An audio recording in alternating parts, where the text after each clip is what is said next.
Shalom, selamat hari Minggu kepada seluruh jemaat Gereja Kemuliaan Sion Sudirman. Sebentar kita akan beribadah dan ibadah akan dilayani oleh Bapak PS Riko Karengetan dengan tema kekudusan. Sebelum ibadah dimulai, mari kita sama-sama tundukkan kepala dan kita berdoa. Bapak yang baik, terima kasih untuk hari yang indah ini. Kami rindu Engkau, kami mau beribadah, meninggikan nama-Mu. Kiranya Tuhan berkati agar seluruh ibadah dari awal hingga akhir berjalan baik seturut kehendak-Mu untuk hormat dan kemuliaan-Mu. Dan biarlah mata, hati, telinga, dan pikiran kami hanya tertuju kepadamu. Ini doa kami, sempurnakan. Haleluya. Amin. Mari seluruh jemaat Gereja Kemuliaan Sion Sudirman, kita siapkan hati untuk memulai ibadah. Tuhan memberkati kita semua.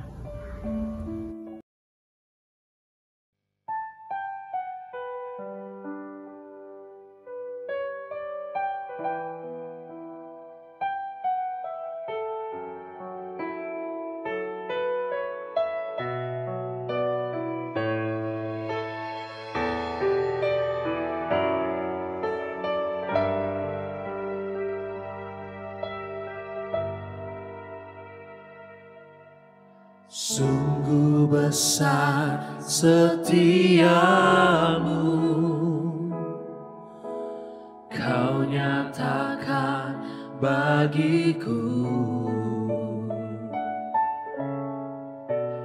Kau Bapa yang selalu mengerti isi hatiku. Kemuliaan-Mu Kau janjikan, aku tetap percaya,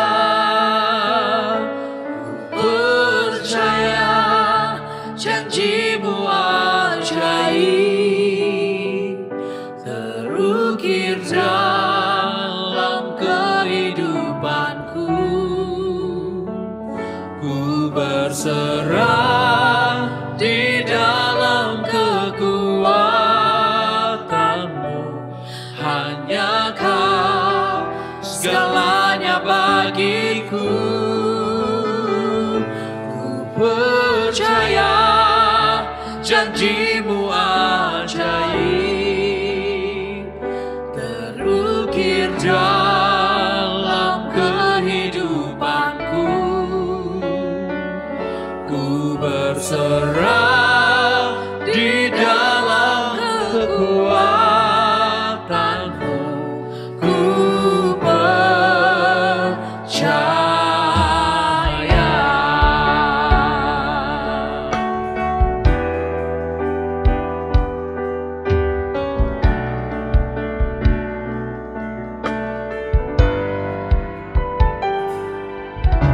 Sungguh besar setiamu, Kau nyatakan bagiku. Kau Bapa yang selalu mengerti isi hatiku. Kemuliaan-Mu Kau janjikan, aku tetap percaya,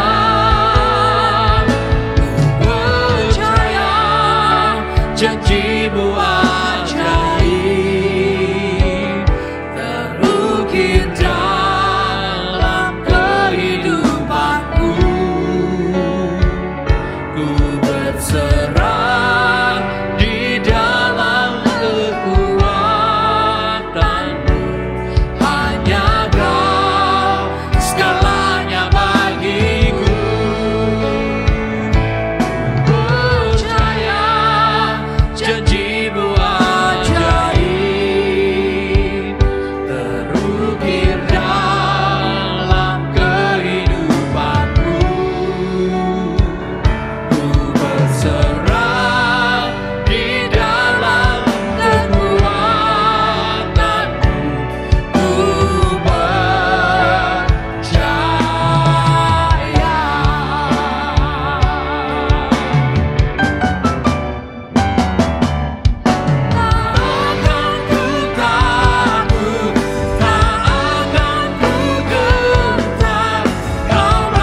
Shalom Bapak Ibu Saudara sekalian. Selamat hari Minggu semuanya. Apa kabar Bapak Ibu Saudara sekalian? Saya berdoa apapun keadaan kita saat ini, kita tetap percaya dan tetap yakin kita punya Tuhan yang sangat baik dalam kehidupan kita. Ya memang dalam situasi pandemi ini kurang lebih 8 bulan sudah kita lewati Bapak Ibu. Ya Tuhan benar-benar buktikan nyata bahwa ada penyertaannya dalam kehidupan kita. Dan memang sebenarnya kalau kita perhatikan, Tuhan memang tidak menjamin bahwa kita akan selalu dalam keadaan yang selalu baik-baik saja. Tetapi Tuhan menjamin bersama dengan Dia, kita akan baik-baik saja. Meskipun sedang dalam situasi yang tidak baik-baik saja. Keadaan memang selalu berubah-ubah. Ya, demikianlah juga dengan orang-orang sekitar kita ya. Orang bisa berubah, keadaan bisa berubah, tapi puji Tuhan, kita punya Tuhan yang tidak bisa berubah. Kita punya Tuhan yang stabil. Keadaan atau orang bisa labil, bisa berubah-ubah, tapi kita punya Tuhan yang stabil, yang tidak berubah. Makanya kurang lebih 8 bulan kita sudah melewati situasi pandemi ini dan kita benar-benar merasakan penyertaan Tuhan, perlindungan Tuhan begitu nyata di dalam kehidupan kita. Ketika pandemi awal-awal ya kita lewatin, begitu banyak kekhawatiran, begitu banyak kecemasan yang kita pikirkan, yang kita rasakan. Tetapi puji Tuhan, banyak yang tidak terbukti saudara. Tuhan benar-benar nyatakan kasih dan kesetiaannya dalam kehidupan kita. 8 bulan sudah kita lewati. Nah saudara, dalam situasi pandemi ini juga muncul beberapa kebiasaan yang baru dari beberapa orang. Yang dulunya mungkin tidak biasa dilakukan, sekarang mulai biasa dilakukan. Dan bahkan banyak menjadi hobi baru buat beberapa orang. Ya buat ibu-ibu, ya sekarang begitu banyak. Ya ibu-ibu sekarang menggemari menanam, ya, khususnya tanaman-tanaman hias. Bahkan harganya begitu mahal saat ini. Dimana dulu mungkin harganya tidak begitu mahal, tetapi dalam situasi pandemi ini, kemudian ketika orang sudah mulai menggemari menanam khususnya tanaman hias, harganya meroket tinggi saudara. Dan juga ya buat bapak-bapak nih biasanya, atau para anak muda juga punya kegemaran yang baru, yaitu memelihara ikan cupang. Ya, dulu ikan cupang harganya nggak seperti sekarang, saudara. Sekarang harganya begitu mahal. Ya, dan dua fenomena ini lumayan unik ya di situasi pandemi ini. Dan juga kalau misalnya kita perhatikan, biasa fenomena seperti ini tidak berlangsung lama biasanya. Ya, akan muncul kembali fenomena baru, dan fenomena baru. Ya, dan kalau misalnya kita perhatikan, ya bicara tentang ikan tadi ya. Ya, saat ini kan lagi banyak orang memelihara ikan, khususnya ikan cupang tadi.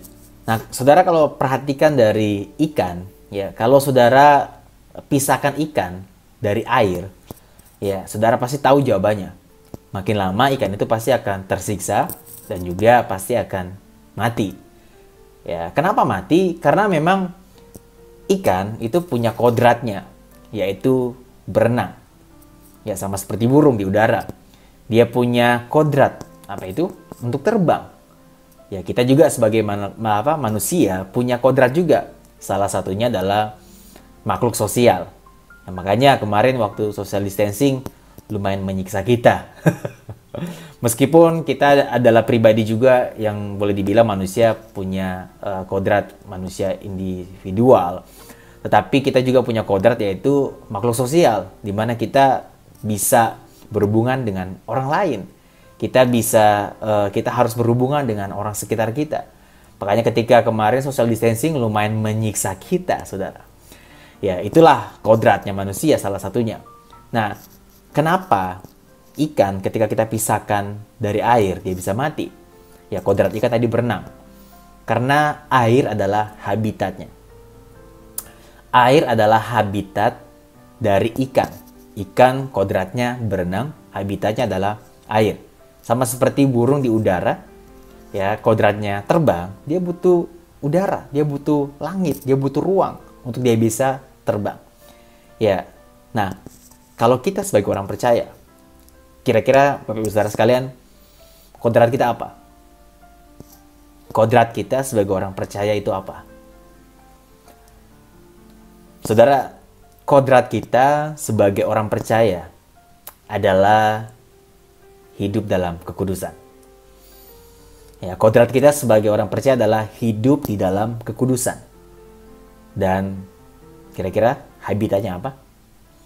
Karena kodrat dan habitat nggak bisa dipisahkan.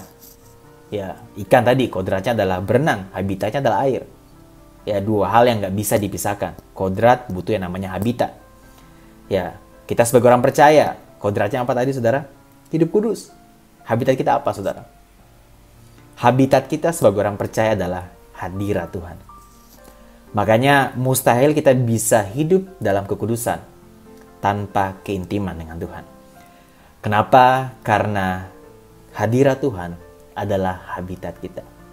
Demikian juga dengan halnya ketika kita mau memiliki iman. Ketika kita mau terus percaya kepada Tuhan.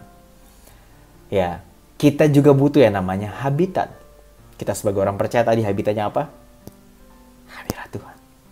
Kita nggak akan bisa untuk beriman kepada Tuhan tanpa keintiman dengan Tuhan. Kita hanya akan bisa beriman kepada Tuhan, percaya kepada Tuhan sepenuhnya saat kita terus melekat dengan Tuhan. Ya, saya bacakan firman Tuhan di dalam Roma 8 ayat 13 sampai 15. Sebab jika kamu hidup menurut daging, ya, kamu akan mati. Tetapi jika oleh roh kamu mematikan perbuatan tubuhmu, kamu akan hidup. Ayat yang ke-14. Semua orang yang dipimpin oleh roh Allah adalah anak Allah. Ya.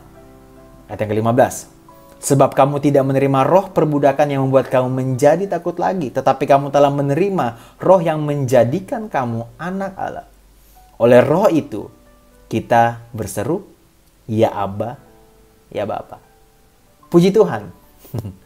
Tuhan sudah jadikan kita anak. Ya, kata anak ini, kata yang dipakai adalah huios. Dalam bahasa Yunaninya huios, yang berarti anak yang sah. Bahkan dengan roh anak yang Tuhan berikan kepada kita, kita bisa memanggil Tuhan kita sebagai Abba, Bapa. Panggilan yang sama ketika Tuhan katakan kepada Bapa ketika dia berdoa, ketika Tuhan Yesus berdoa, Taman Getsemani, dia berdoa apa? Ya Abba, ya Bapa, panggilan yang sama. Kenapa? Karena kita juga statusnya anak. Roh anak sudah Tuhan berikan kepada kita. Tuhan sudah buka akses, puji syukur. Puji Tuhan, Tuhan Yesus mati untuk kita dan gantikan kita. Dia mati sebagai kita. Supaya apa? Supaya kita semua punya hubungan dengan Bapa.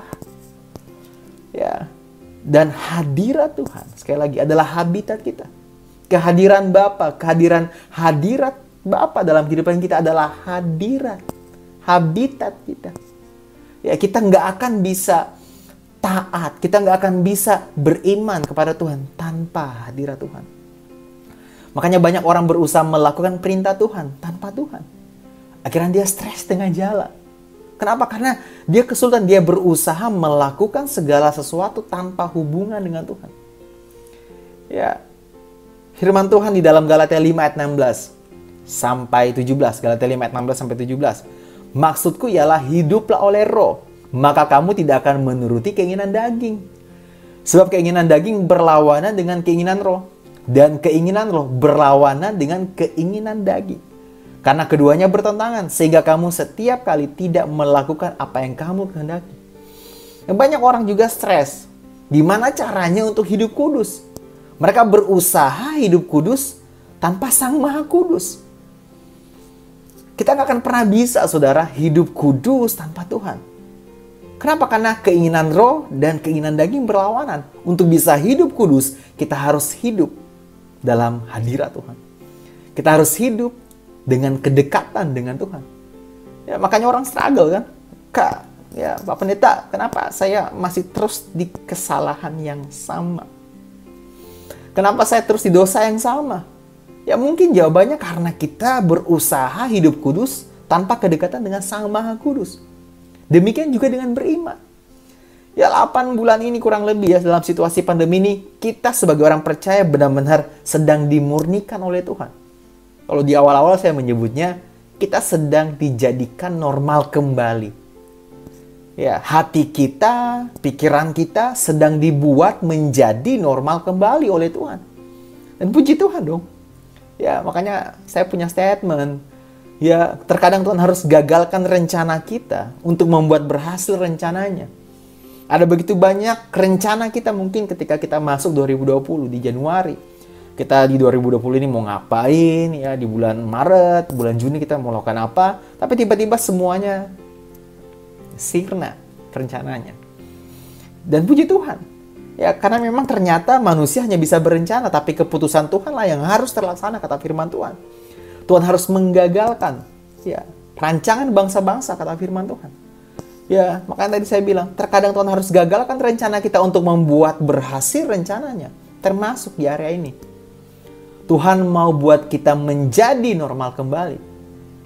Ya, iman kita benar-benar teruji, benar-benar sedang dimurnikan di situasi pandemi saat ini. Ya, apakah selama ini kita beriman karena keadaan, atau kita beriman karena Tuhan?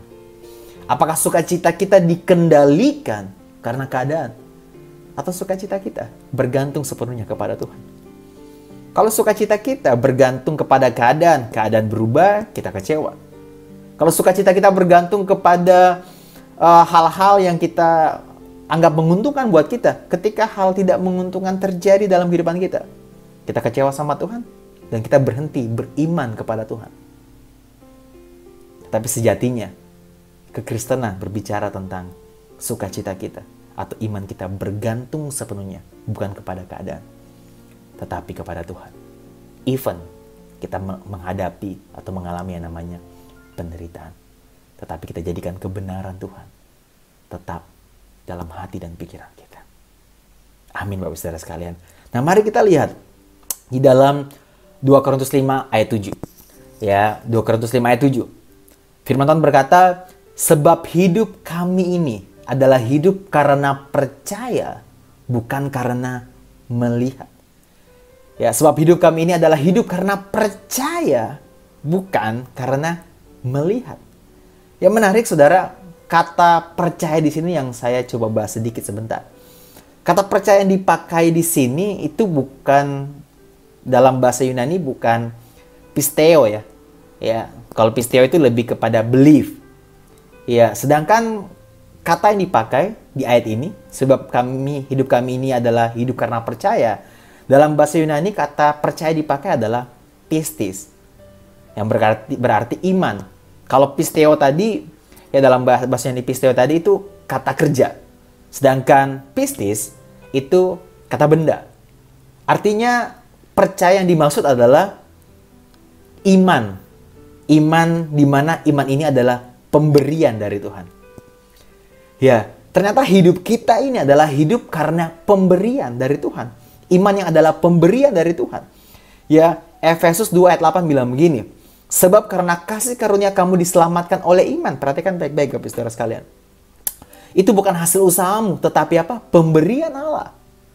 Ya, ayat yang ke-9, itu bukan hasil pekerjaanmu, jangan ada orang yang memegahkan diri. Jadi, iman, ya, pistis dalam bahasa Yunaninya, murni artinya adalah pemberian dari Tuhan. Gift from God. Ya, bukan sesuatu yang kita usahakan, tetapi pemberian dari Tuhan. Nah, gimana kita bisa mengalami pemberian dari Tuhan itu kalau kita nggak mau punya hubungan dengan Tuhan? Ya, kita bisa saja mengatakan saya percaya sama Tuhan, saya beriman kepada Tuhan. Tapi pertanyaannya, apa kita punya hubungan dengan Tuhan? Karena iman adalah pemberian. Sekali lagi, firman Tuhan yang tadi kita baca 2 Korintus 5 ayat 7. Sebab hidup kami ini adalah hidup karena iman, hidup karena percaya. Pistis, yang berarti iman yang adalah pemberian dari Tuhan.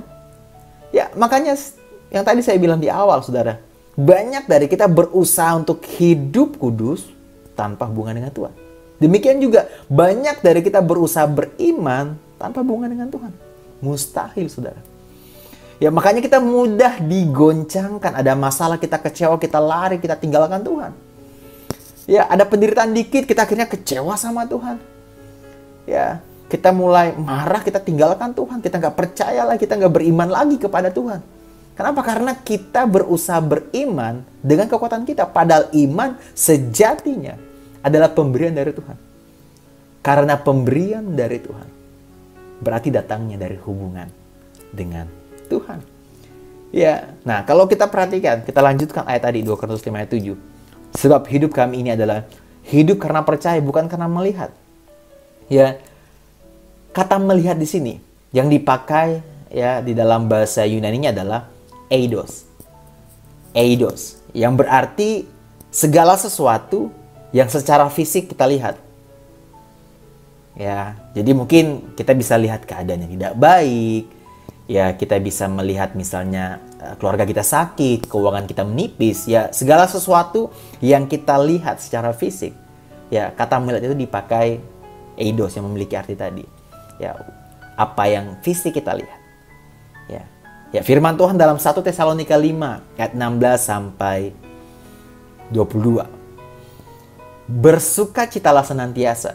Ya, 1 Tesalonika 5 ayat 16. Bersukacitalah senantiasa ayat yang ke-17. Tetaplah berdoa. Ya, saudara perhatikan baik-baik. Ada ajakan untuk kepada hubungan. Ya, pelan-pelan saudara ya. Bersukacitalah senantiasa ayat yang ke-16. Ayat yang ke-17. Tetaplah berdoa. Ya, ajakan untuk terus arahkan hati kita kepada Tuhan. Ayat yang ke-18. Mengucap syukurlah dalam segala hal. Wow. Sebab itulah yang dikehendaki Allah dalam Kristus Yesus bagi kamu. Ayat yang ke-19. Perhatikan. Janganlah padamkan roh. Ayat yang ke-20. Dan janganlah anggap rendah nubuat. 21. Ujilah segala sesuatu dan peganglah yang baik.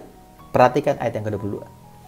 Jauhkanlah dirimu dari segala jenis kejahatan. Menarik saudara, yang tadi saya bilang. Kata melihat yang tadi di Korintus kita baca. Ya, tadi segala sesuatu yang bisa kita lihat. Kata eidos itu dipakai. Ya, demikian juga. Kata eidos juga dipakai untuk ayat ini. Ya, jauhkanlah dirimu dari segala jenis kejahatan. Ya, kalau dalam bahasa Inggrisnya, abstain from every form of evil. Jadi segala jenis kejahatan dari iblis. Ya, kata yang dipakai juga dalam bahasa Yunani adalah eidos. Ya, yang berarti saudara, godaan iblis. Ya, segala cobaan dalam kehidupan kita yang datangnya ya untuk menghancurkan kita. Ya, datangnya dari iblis. Ya, itu bisa dinamakan juga eidos. Ya, gangguan-gangguan, distraction. Ya, untuk membawa kita kepada kebinasan. Ya, kata yang dipakai juga bisa eidos. Ya, segala cobaan itu, saudara.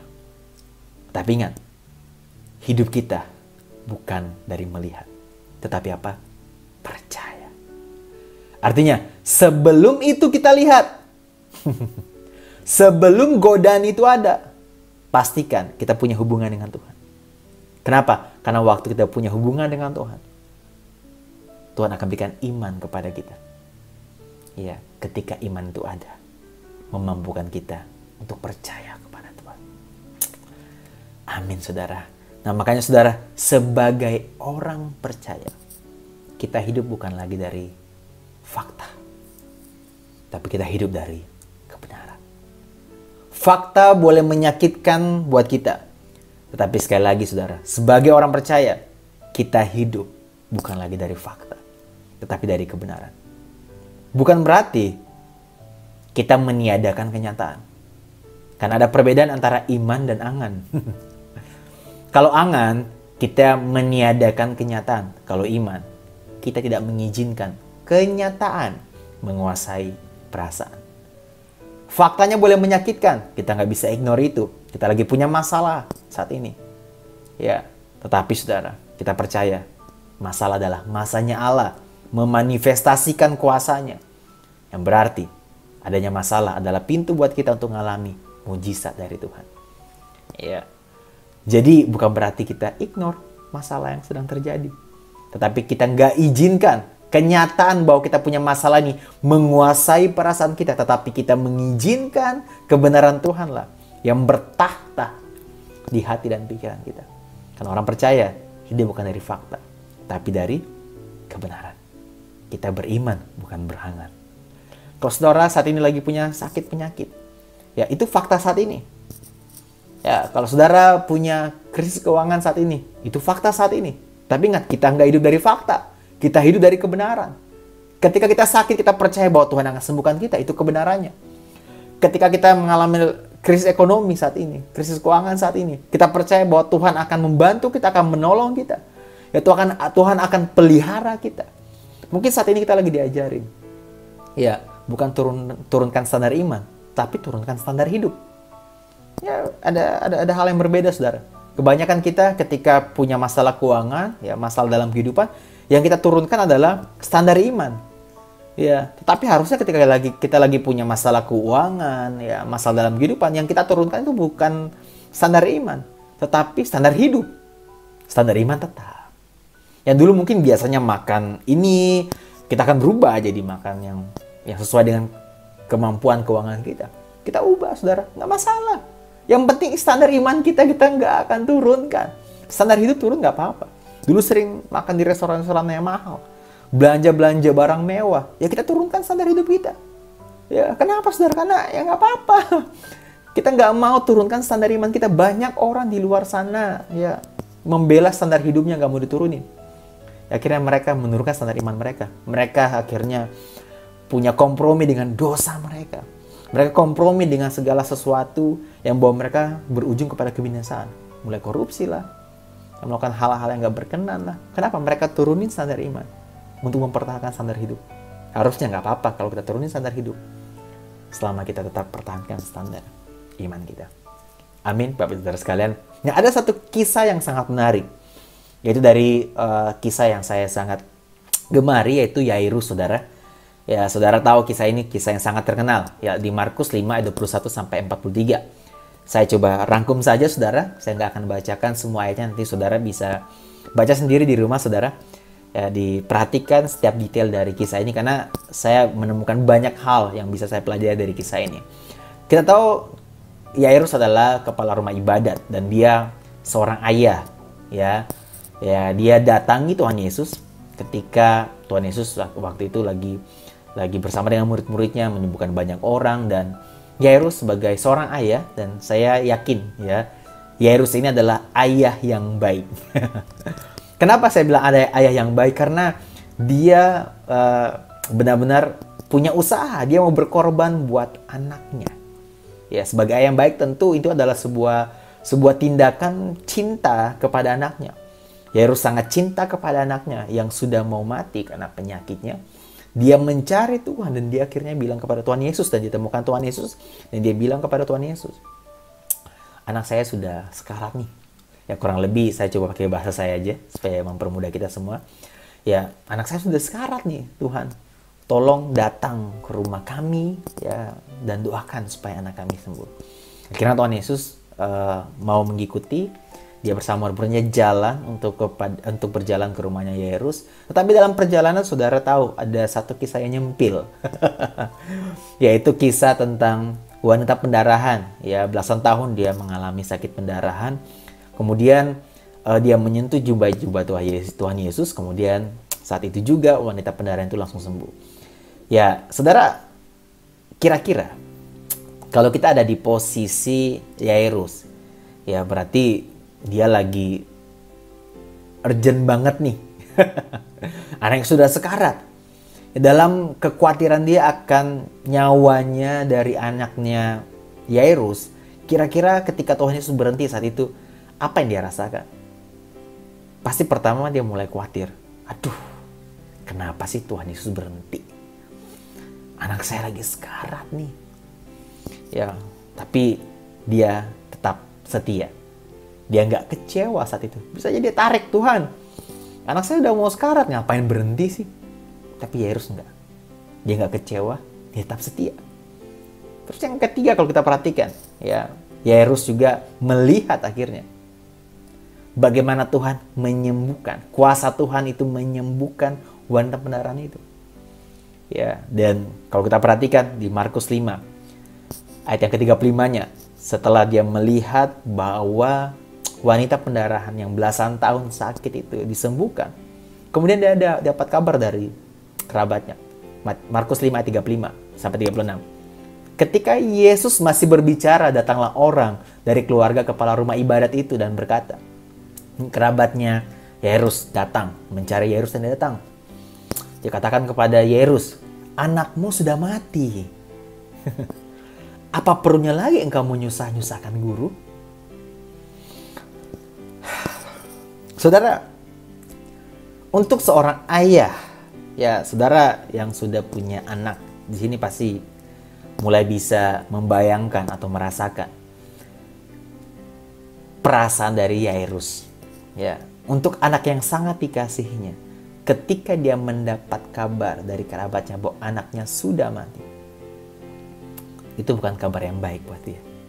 Itu bukan fakta yang menyenangkan buat dia. Tetapi ini yang menarik, ayat yang ke-36, ketika kerabat-kerabatnya selesai bicara kepada Yairus bahwa kamu gak usah nyusahin guru, anakmu sudah mati, ngapain lagi menyusahkan Tuhan Yesus? Tapi perhatikan ayat yang ke-36. Tetapi Yesus tidak menghiraukan perkataan mereka. Artinya gini, Tuhan Yesus tidak menghiraukan fakta yang terjadi saat itu. Fakta itu benar-benar terjadi loh.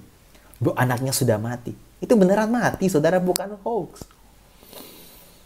Dan dilanjutkan, dan berkata kepada kepala rumah ibadat, jangan takut, percaya saja.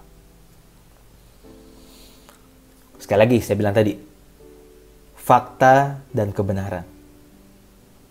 Ya, fakta nggak bisa kita ignore. Fakta bahwa anak Yairus saat itu mati, itu benar-benar terjadi, itu bukan hoax. Tetapi perhatikan, di dalam fakta selalu ada kebenaran Tuhan. Kita mau dengar yang mana? Kita mau meresponi yang mana? Keadaan atau Tuhan? Yairus sebagai orang yang sangat mengasihi anaknya, berita kematian anaknya bukan berita menyenangkan buat dia. Tetapi dia memilih percaya kepada kebenaran Tuhan. Dia nggak dikendalikan oleh keadaan. Tetapi dia mau mengizinkan kebenaran dari perkataan Tuhan itu menguasai hatinya. Dan ending kisah Yairus ini, saudara sudah tahu. Yesus pergi ke rumah Yairus dan anaknya dibangkitkan. Saudara, perhatikan polanya. Yairus datang kepada Tuhan. Ketika fakta terjadi dalam kehidupannya, bahwa anaknya sudah mati, dia mendengar perkataan Tuhan. Kemudian dia nggak berhenti didengar. Dia kemudian mentaati Tuhan. Jangan takut, percaya saja. Dia lakukan itu. Dia datang, dia dengar, dia taat. Perhatikan polanya, datang, dengar, taat. Ya, tadi saya bilang di awal, ketika kita mau beriman, teguh kepada Tuhan, hanya bisa kita peroleh ketika kita datang kepada Tuhan dan mendengar kebenaran. Amin, saudara. Ini sama persis seperti yang ada di Lukas 6 ayat 46 sampai 47. Saya bacakan, saudara. Lukas 6 ayat 46 sampai 47. Mengapa kamu berseru kepadaku, Tuhan, Tuhan, padahal kamu tidak melakukan apa yang aku katakan? Banyak orang menganggap bahwa ketika mereka menyebut Tuhan, Tuhan, mereka menyembah Tuhan, itu cukup. Padahal yang Tuhan inginkan bukan sekedar berkatalah Tuhan, Tuhan. Tetapi yang Tuhan inginkan adalah melakukan apa yang Tuhan katakan. Dilanjutkan ayat yang ke-47. Setiap orang yang datang kepadaku, perhatikan polanya, datang kepadaku dan mendengarkan perkataanku serta melakukannya, aku akan menyatakan kepadamu dengan siapa ia dapat disamakan. Ayat 48 sampai 49 saudara sudah tahu. Kemudian Tuhan Yesus menggambarkan orang yang taat adalah orang yang membangun rumahnya di atas batu. Sedangkan orang yang tidak taat adalah orang yang membangun rumahnya di atas pasir. Perbedaan dasar dari dua orang ini. Yang satu membangun di atas batu, yang satu di atas pasir. Itu perbedaannya. Tetapi mereka punya persamaan. Apa itu? Kena banjir yang sama. Artinya mereka punya masalah yang sama, tetapi mereka punya dasar yang berbeda. Yang membuat rumah yang dibangun di atas batu itu tetap kokoh, tetap kuat. Tetapi rumah yang dibangun di atas pasir hancur. Demikian juga dengan kehidupan kita. Selama kita hidup di dunia, kita pasti akan punya masalah. Tetapi yang membedakan kita sebagai orang percaya, orang yang beriman kepada Tuhan dengan orang yang tidak beriman kepada Tuhan Yesus adalah ketika mereka menghadapi badai, mereka bisa digoncangkan. Sedangkan kita sebagai orang percaya dan beriman kepada Tuhan, badai boleh ada, tetapi kita tetap kuat. Ya, tetapi kenapa kita akan kuat? Karena kita taat. Perhatikan pulanya, datang kepada Tuhan. Karena iman adalah pemberian dari Tuhan. Yang kedua, dengarkan Tuhan. Jangan hanya mau didengar. Kalau kita hanya mau cerita kepada Tuhan, Tuhan pasti dengar. Ya, karena kita sering berdoa, ya hanya ingin bercerita saja kepada Tuhan, minta, minta, dan minta. Ya, kita minta Tuhan kabulkan doaku. Sesekali coba ganti deh. Tuhan, libatkan aku dalam rencanamu. Kalau kita kan biasanya berdoa, ya saya percaya saudara nggak kayak gitu ya. Ada beberapa orang kayak gitu, saudara. Berdoanya, Tuhan, kabulkan rencanaku. Ya, harusnya kita mulai ganti. Tuhan, libatkan aku dalam rencanamu. Ya, jangan sampai kita menuhankan rencana kita. Biarlah rencana Tuhan yang terjadi dalam kehidupan kita. Karena rancangan Tuhan jauh lebih baik daripada rancangan kita. Amin, saudara. Jadi jangan hanya mau didengar. Kalau kita cuma cerita, Tuhan pasti dengar. Tetapi kalau kita mau berubah, kita yang harus dengar. Dan gak stop didengar saja. Kita harus mentaati Tuhan. Kenapa? Karena waktu kita taat, kita menjadi kuat. Jangan hanya percaya ada Tuhan, tetapi kita harus percaya kepada Tuhan. Percaya ada Tuhan, iblis juga percaya, saudara. Yakobus 2 ayat 19 bilang begini, engkau percaya bahwa hanya ada satu Allah saja, itu baik. Tetapi setan-setan pun juga percaya akan hal itu, dan mereka gemetar. Iblis percaya kalau ada Tuhan, tapi mereka nggak percaya kepada Tuhan. Kita gimana? Kita percaya ada Tuhan, itu baik. Ya, firman Tuhan katakan, kita harus percaya bukan hanya ada Tuhan, tapi kita harus percaya kepada Tuhan. Arti percaya kepada Tuhan, artinya kita mau melakukan apa yang Tuhan katakan. Amin, Bapak Saudara sekalian. Saya berdoa, kita semua dalam situasi apapun yang sedang kita hadapi saat ini, kita mau percaya kepada Tuhan. Percaya kepada Tuhan itu sulit untuk kita lakukan ketika kita nggak punya hubungan dengan Tuhan. Makanya, sama seperti tadi yang saya bilang di awal, ikan kodratnya adalah berenang, butuh habitat, yaitu air. Kalau di luar habitat, dia akan binasa. Ya, dia akan mati. Sama juga dengan kehidupan kita sebagai orang percaya, habitat kita adalah hadirat Tuhan. Kodrat kita adalah hidup kudus. Kalau kita jauh dari hadirat Tuhan, jauh dari hubungan dengan Tuhan, kita akan binasa. Makanya firman Tuhan katakan, di luar aku, kamu gak bisa berbuat apa-apa. Di luar Tuhan, kita akan binasa. Ya, makanya kita harus datang ke hadirat Tuhan. Karena itulah habitat kita. Termasuk ketika kita mau beriman kepada Tuhan, mau percaya kepada Tuhan, kita harus datang kepada Tuhan. Setelah datang kepada Tuhan, kita mau dengarkan Tuhan. Jangan hanya mau didengar, tapi kita mau belajar mendengar. Karena yang kita butuhkan bukan hanya didengar, tetapi juga mendengar. Khususnya mendengar kebenaran dari Tuhan. Dan nggak stop di situ. Kita juga mau mentaati Tuhan. Karena waktu kita taat, kita menjadi kuat. Saya berdoa, kita semua tetap kuat di dalam setiap masalah yang kita hadapi. Ya, kekuatan kita akan menjadi kuat saat kita taat kepada Tuhan. Ya, kita sudah lewati 8 bulan ini dalam situasi pandemi, dan Tuhan buktikan bahwa Dia nyata dalam kehidupan kita. Kedepannya, saudara, ada kabar buruk. Akan selalu ada masalah. Tetapi ingat, ada kabar baik. Ada jawaban di dalam pribadi Tuhan. Jadi, sebelum masalah ada, jawaban sudah ada. Dan jawabannya ada dalam pribadi Tuhan. Pilihan di kita, mau datang nggak? Mau dengar nggak? Mau taat nggak? Saya berdoa, kita semua, buat saudara yang menyaksikan video ini, kita mau datang kepada Tuhan. Kita mau dengarkan Tuhan. Dan juga kita mau mentaati Tuhan. Amin Bapak Saudara sekalian, mari kita berdoa. Tuhan, terima kasih buat firman-Mu hari ini yang mengingatkan kami sebagai orang percaya.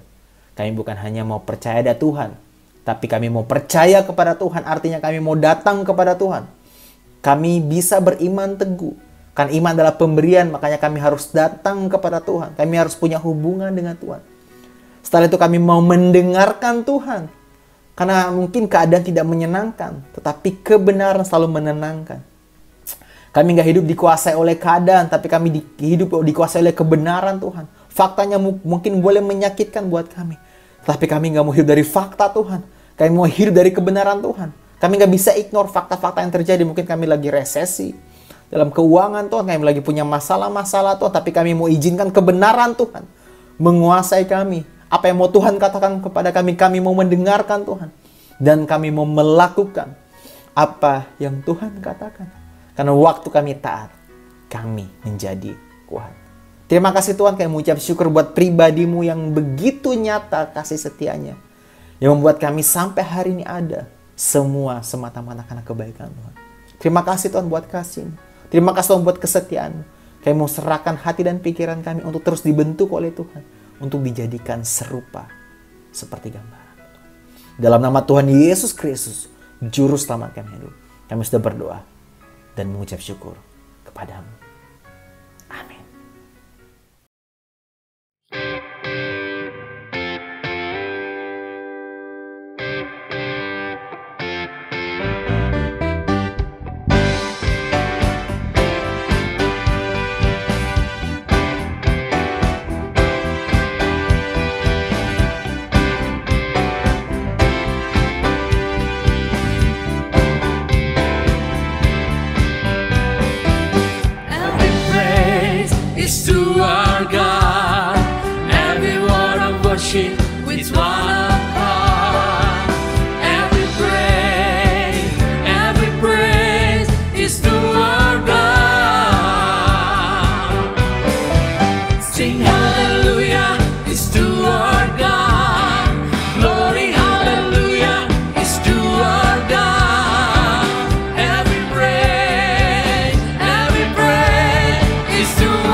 Shalom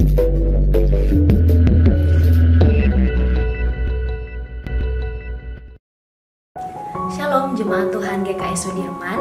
Terima kasih karena kita sudah bersama-sama mengikuti ibadah online hari ini.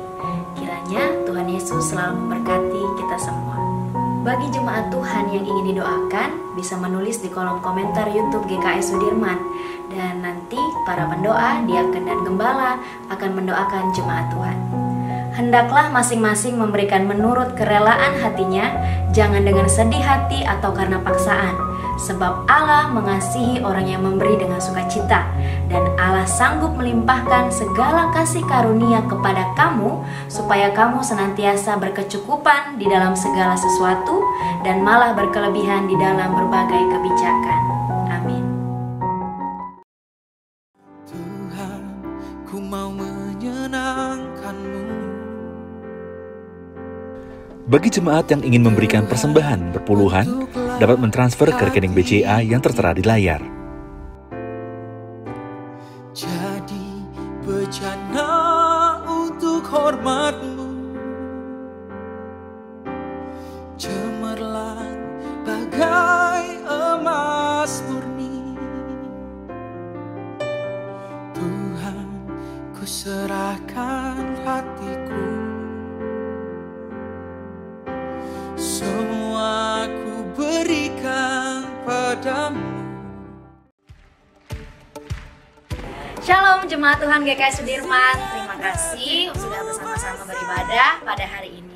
Oh ya, hari ini kita akan memberikan hadiah untuk 3 orang jemaat Tuhan yang beruntung dengan 2 syarat.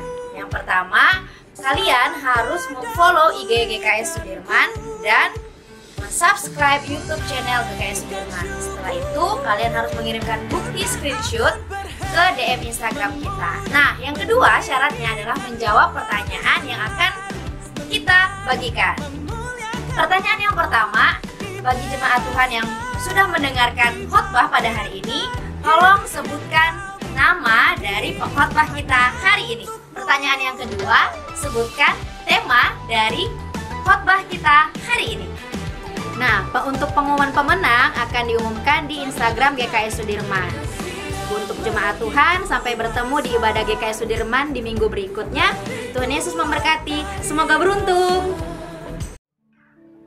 Mari kita satu dalam doa. Puji dan syukur kami kembalikan kepada-Mu ya Tuhan. Engkau baik, sungguh baik, teramat baik. Terima kasih Tuhan Yesus buat semua anugerah yang Engkau berikan buat kami. Bapa yang di surga, terima kasih kalau hari ini kami boleh menyelesaikan ibadah online di GKI Sudirman. Terima kasih buat firman yang sudah kami dengar, dan biarlah firman itu boleh menjadi remah dalam kehidupan kami semua. Berkati Bapak Riko Karangyetan yang sudah menyampaikan firman Tuhan. Berkati pelayanannya, berkati keluarganya Tuhan. Apapun yang dia kerjakan, Engkau jadikan berhasil. Terima kasih Tuhan Yesus. Saat ini kami berdoa juga buat para pemimpin gereja kami, Bapak Munyadi Subrata dan Ibu Elizabeth sebagai gembala sidang kami, dan juga Ibu Seriana Sorongan dan Bapak Yan Tangkirisan sebagai gembala kami, dan juga Bapak Yodi Tuyu sebagai wakil gembala kami. Berkati para pemimpin kami Tuhan, biarlah urapan yang baru terus mengalir memenuhi kehidupan mereka, dan apa saja yang menjadi keputusan dan program dari gereja kami, Tuhan campur tangan, dan Tuhan jadikan berhasil. Terima kasih Tuhan Yesus. Berkati juga semua kami para pengerja, diaken, dan juga seluruh jemaat yang ada. Biarlah kasih karunia Tuhan menyertai kami semua, dan ada perlindungan yang sempurna buat kami semua. Terima kasih Tuhan Yesus. Kami berdoa juga buat bangsa dan negara kami Tuhan.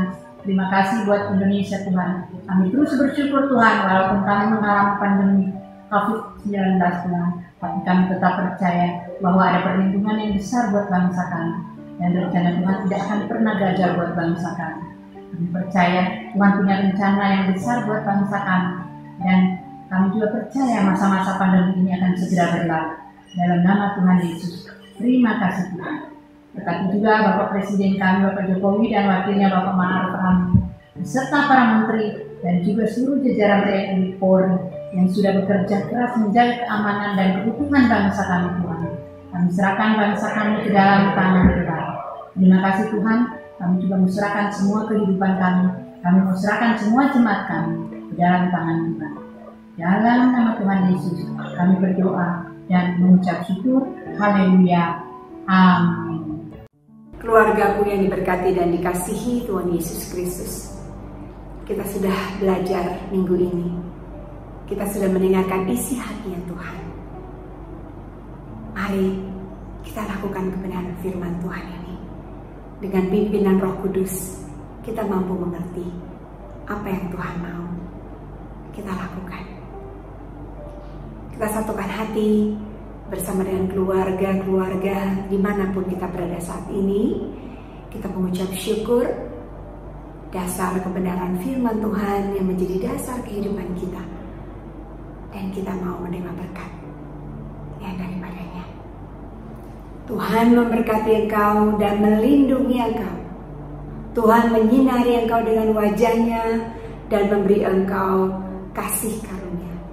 Tuhan menghadapkan wajahnya kepadamu dan memberi engkau damai sejahtera. Diberkatilah keluargamu, diberkatilah pelayananmu, diberkatilah usaha pekerjaanmu, diberkatilah studimu, diberkatilah engkau dimanapun engkau berada. Mari sama-sama yang sudah diberkati kita katakan amin. Selamat memasuki minggu yang baru. Tetap menjaga kesehatan. Kita percaya perlindungan Tuhan sempurna buat kita dan keluarga. Shalom. Ku hidup karena percaya Kau yang berjanji setia. Pengharapanku selalu ada di dalam-Mu. Ku tidak